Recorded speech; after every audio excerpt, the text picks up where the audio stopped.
I'm going to talk about some style elements for tables. This is a table in Excel, and if we go to the table design ribbon, we will see some table style options.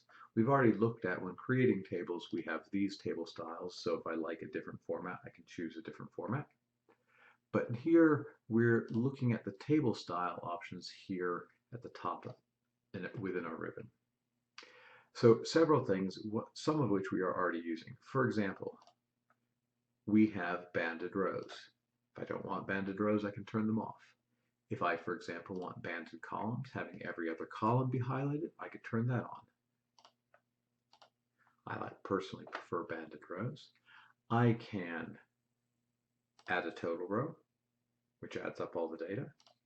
I can toggle the header row on and off. I can decide to have or not have my filter buttons. If, for example, I am not going to allow for the filtering of data within this table, then the filter buttons are somewhat annoying in the sense they potentially cover up some of the text in the headings. Finally, I can highlight, for example, the first column or highlight the last column, which basically makes the data within that column be bold. And again, for something like this table, it's really a situation where these years are meant to stand out, so they're easy to find.